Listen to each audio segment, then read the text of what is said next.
మరణ గ్రంథం నుంచి జీవ గ్రంథంలోనికి రాయబడతాయి.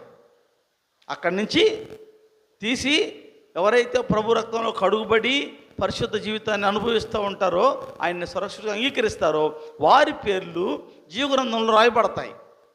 అయితే బాప్తిసం పొందినప్పుడు, తీర్మానం చేసుకున్నప్పుడు, నువ్వు ప్రభువులో జన్మించగానే నీ పేరు అక్కడ రాయబడుతుంది.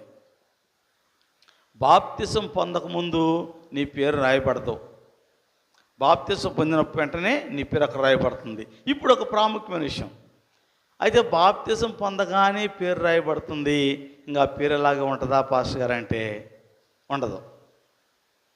నేను బైబిల్లో చూపిస్తాను ఆ మాటలు. చాలామంది అనుకుంటున్నారు నేను బాప్తిసం పొందగానే ఆ పేరు జీవనంలో రాయబడుతుంది కాబట్టి ఇంకా నా పేరు అక్కడ స్థిరంగా ఉంటుంది. ఓ పాస్టర్ గారు ఉన్నారు, నాకు తెలుసు ఆ పాస్టర్ గారు. ఆయన అంటాడు, ఒకసారి మనము బాప్తిసం పొందిన తర్వాత మన పేరు జీవనంలో రాయబడిన తర్వాత ఇంకా అది అన్నది తుడిపోదు, ఏమైనా చేయొచ్చు. ఆయన కృప మనకుంది, కృప రక్షించుద్ది, కృప క్షమించుద్ది. మనం కృప కింద ఉన్నాం కాబట్టి ఏమైనా చేయొచ్చు. తప్పుడు బోధది. బైబిల్లో ఉంది, నీ పేరు కొట్టివేయబడుద్ది, జీవనంలో రాయబడిన పేరు కొట్టివేయబడుద్ది. బైబిల్ క్లియర్గా ఉందన్నమాట. చదువుకుందామా? నిర్గమకాండము 32వ అధ్యాయము. నిర్గమకాండము 32వ అధ్యాయము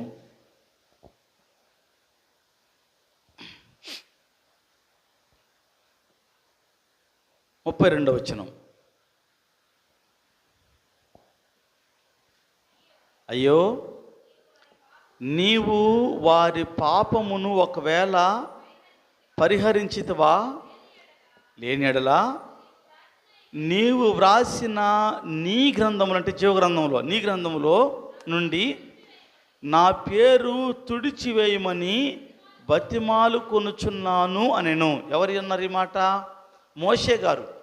ఇశ్రాయేలీలు ఐగుప్తు దేశం నుంచి బయటకు వచ్చిన తర్వాత వారి యొక్క జీవితంలో ప్రభువును అనుసరించి నడుచుకోవడానికి మోషే గారిని దేవుడు సీనాయి పర్వతం రమ్మంటే ఆయన సీనాయి పర్వతం వెళ్ళి 40 రాత్రులు 40 పగులు అక్కడే ఉండి దేవుడు చెప్తూ ఉంటే ఆ ధర్మశాస్త్ర గ్రంథం రాసుకున్నాడు.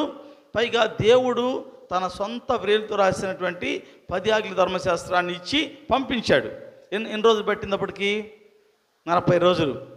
ఎంతమంది 40 రోజులు అన్నం తినకుండా బతుకుతారు మీలో? ఎవరు బ్రతకరు. 21 రోజు అన్నం తినకపోతే చనిపోతారని చెప్పి అన్నారు. నీళ్ళు తాకపోతే ఎండాకాలం అయితే, వేసవి